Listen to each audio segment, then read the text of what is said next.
మా మగ సరే ఇప్పుడు ఈ బాధ మగాళ్ళు చాలా తెలుగుగా మాట్లాడతారయ్యా. మా మగాళ్ళు తెలివైన వాళ్ళు కావాలంటే ఇక్కడే నిరూపిస్తా భూపాలపల్లిలో. భూపాలపల్లిలో ఆడవాళ్ళు ఇంకా తెలివైన వాళ్ళు. సరే ఇది బయటిది ఆగండి ఆధార్ కార్డు. సరే ఏం కావాలి? సరే కానీ ఇలా వెళ్తే భూపాలపల్లి వస్తా. ఇలా వెళ్తే భూపాలపల్లి రాదు, చేయి నొప్పి వస్తుంది. అబ్బా ఎవరండి చుక్క? మీ అక్క పేరేంటి? సోనాలి. ఒక షర్ట్ ఒక ప్యాంటు వస్తుంది. ఇంకా గుడ్డ మిగిలితే ఏం చేస్తావు? మీకు కట్టాలని గుర్తిస్తా. ఈ కలర్ లో బాగోదు. బాగుంటుంది సార్ మీకు. 1947 లో మా తాతగారు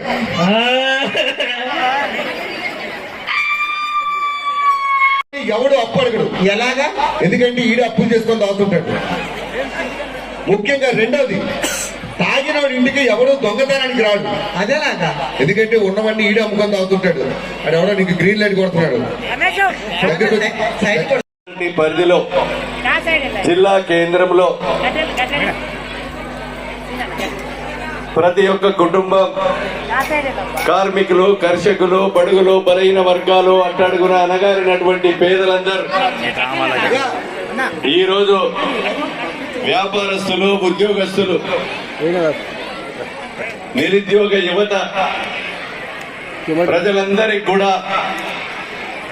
విజయదశమి దసరా శుభాకాంక్షలు పేరు పేరున మీ అందరికీ మీ శాసనసభ్యునిగా తెలియజేస్తూ అందరు కూడా విజయాలు చేకూర్చాలని, ప్రతి ఒక్కరికి శుభం కలగాలని,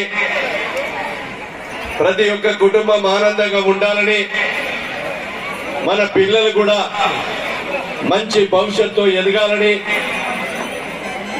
ఇక్కడ ఉన్నటువంటి ఈ నియోజకవర్గ ప్రజలందరికీ, జిల్లా ప్రజలందరికీ కూడా మనస్ఫూర్తిగా దుర్గామాత తల్లి ఆశీస్సులు ప్రతి ఒక్క వ్యక్తిపై కలిగి ఆ తల్లి ఆశీస్సులతో ముందుకు సాగాలని, అదేవిధంగా వచ్చే దసరా వరకు మనందరం కూడా మంచి స్థానంలో ఉండాలని మీకు ఈ సందర్భంగా తెలియజేస్తూ, ఆ తల్లి ఆశీస్సులు మీకు, మీ ఆశీస్సులు మాతో, మీ అందరి దీవెనలతో, మీ అందరి సహకారంతో నన్ను శాసనసభ్యునిగా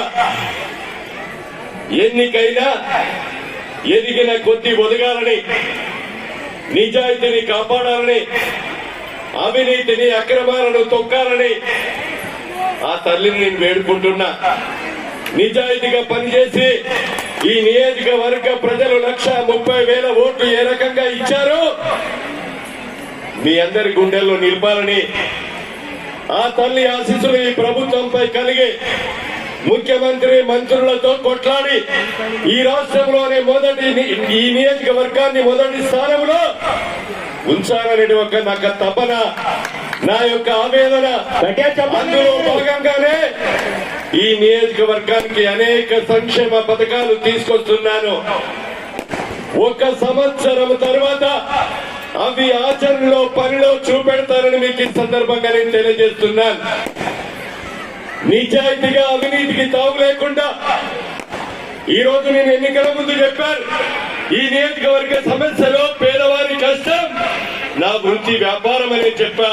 మట్టిలో కలిసేదాకా అవే ఆ 2 ఎజెండాలతో ముందుకు సాగుతానని ఆ దుర్గామాత తల్లి సాక్షిగా నేను చెప్తున్నాను. దయచేసి